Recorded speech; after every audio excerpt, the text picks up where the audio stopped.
मसीह यस्सु के ज़िंदा जलाली पुरफ़ज़ल नाम में आप सबों की सलामती हो जी। तो प्यारे दोस्तों, चैनल को लाइक और सब्सक्राइब कर लें ताकि नई वीडियो की नोटिफिकेशन आप तक पहुंचते रहें। और इसी तरह इस चैनल पर बने रहिए क्योंकि बहुत सी नई मसीही वीडियोज़ इस चैनल पर आने वाली हैं। इसी तरह हम अपनी वीडियो का आगाज़ करते हैं। मैंने ये भी देखा कि दुनिया में हिकमत है और ये मुझे बड़ी चीज़ मालूम हुई।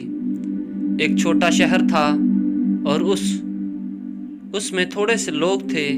उस पर एक बड़ा बादशाह चढ़ाया और उसका मुहासरा किया और उसके मुकाबिल बड़े बड़े दममे बांधे।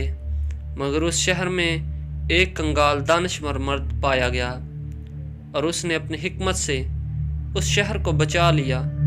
तो भी किसी शख्स ने उस मस्कीन मर्द को याद न किया। तब मैंने कहा कि हिकमत ज़ोर से बेहतर है, तो भी मस्कीन की हिकमत की तहकीर हुई और उसकी बातें सुनी नहीं जाती। दानिशवरों की बातें जो आहिस्तगी से कही जाती हैं, अहमकों के सरदार के शोर से ज़्यादा सुनी जाती हैं। हिकमत लड़ाई के हथियार से बेहतर है, लेकिन एक गुनहगार बहुत सी नेकी को बर्बाद कर देता है। आमीन। वाइज उसका 9 बाब और उसकी 13 आयत से 18 आयत के आखिर तक खुदावन बहुत ज़्यादा बरकत दे सबों के साथ।